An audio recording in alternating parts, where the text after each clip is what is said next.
Frontier Hospital has been leveled by airstrikes, this time in Yemen.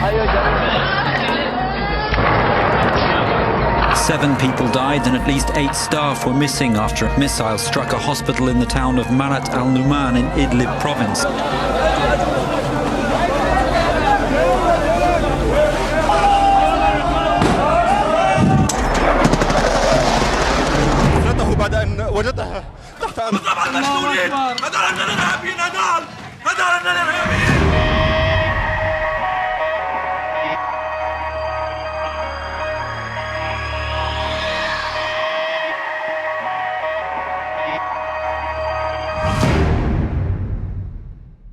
It is unacceptable that the bombing of hospital and the killing of staff and patient can be dismissed as collateral damage or brushed aside as a mistake. As doctor, we are fighting back for the sake of patient. Today, we say enough. Even war has rules.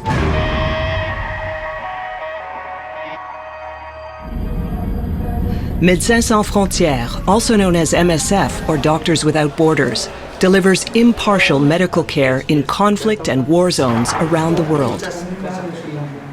Providing impartial medical care is at the heart of the principles that drive MSF teams on the ground. It's also at the core of the Hippocratic Oath that doctors and nurses take, which is to treat anyone regardless of what side they're on, even if they were the enemy or they were combatants.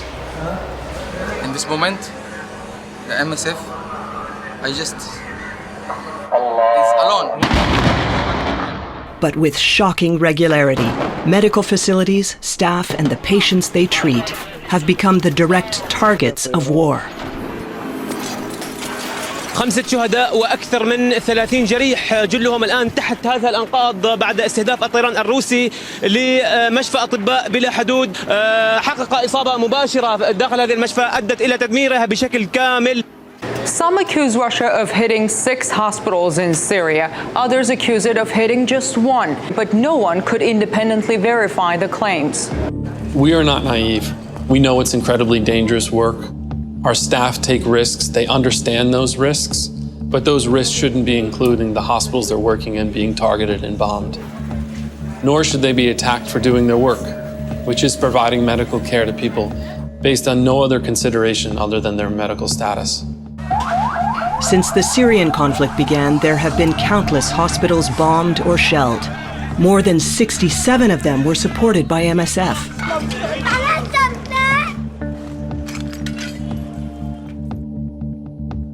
In Yemen, over the course of 3 months, 3 MSF medical structures were either partially or completely destroyed. We do take precautions to try and limit the risks for both our teams and also our patients in our medical facilities. This has included everything from giving GPS coordinates to different sides of the conflict, but we also know that hasn't worked in many of the conflicts because many of the combatants have directly targeted medical care, either criminalizing it or targeting it by bombing healthcare facilities. When we attack medical facilities and it becomes dysfunctional, you are depriving of the lifeline, the medical lifeline for the general population. The most deadly attack on an MSF hospital was in October 2015. 105 patients were being treated in the trauma center, some of them undergoing surgery. The U.S. gunship fired for about an hour, killing 42 people, including 24 patients, 14 hospital staff, and 4 caretakers. We were offering high-level trauma care to the whole civilian population in northeastern Afghanistan.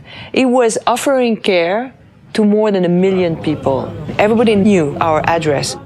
8 months after the attack, the U.S. Department of Defense announced the conclusions of its own self-investigations. The investigation determined that all members of both the ground force and the AC-130 aircrew were unaware that the aircraft was firing on a medical facility throughout the engagement. The investigation ultimately concluded that this tragic incident was caused by a combination of human errors compounded by process and equipment failures.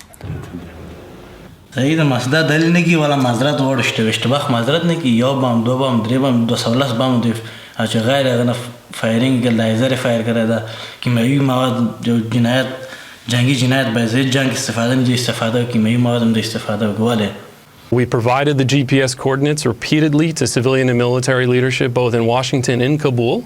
I find it very difficult to believe that people were not aware of the intent and the purpose of this facility, and we'll continue to demand for an independent inquiry into this attack. Well, for us, what is important, it's our biggest loss of staff and patient in one attack. And we need to understand, because if we don't understand, it means that somehow what we thought was the rule of working in war zone, meaning that they were a protected space in terms of medical space, is not applicable anymore. And this is what we call the Geneva Convention. In 1949, the Geneva Conventions established the rules of international and armed conflict. Medical facilities must be protected in order to minimize casualties in times of war. 59 countries signed the declaration.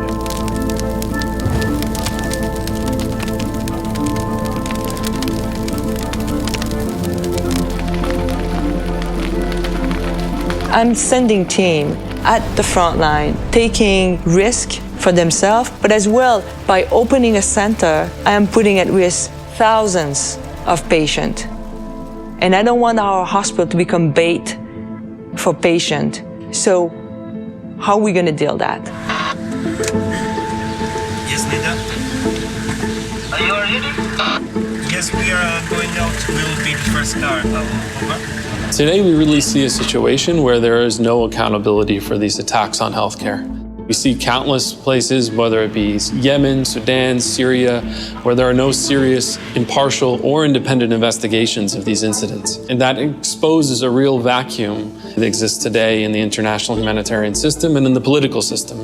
Denying people access to essential health care. In May 2016, the United Nations Security Council met to address the ongoing security crisis of medical care in conflict zones.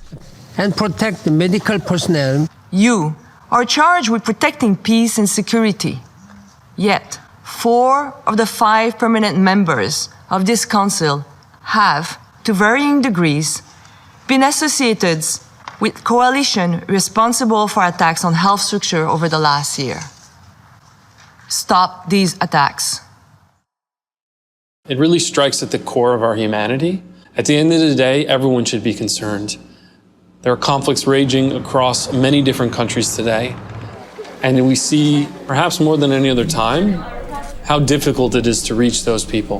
And that's why we need to push back and ensure that governments, armed groups, non-state groups take these responsibilities seriously and make sure that there is a space for humanity in armed conflict. In a unanimous vote, the Security Council supported a resolution condemning attacks and threats against the wounded and sick, medical and humanitarian personnel, as well as against hospitals and other medical facilities.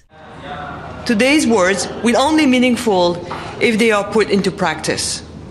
The Security Council members must live up to their extraordinary responsibility and set an example for all states. This resolution must save lives. Medical humanitarian organizations and people living in conflict zones look to this resolution to protect impartial health care and to support the ethical obligations of healthcare workers to treat all sick and wounded without discrimination.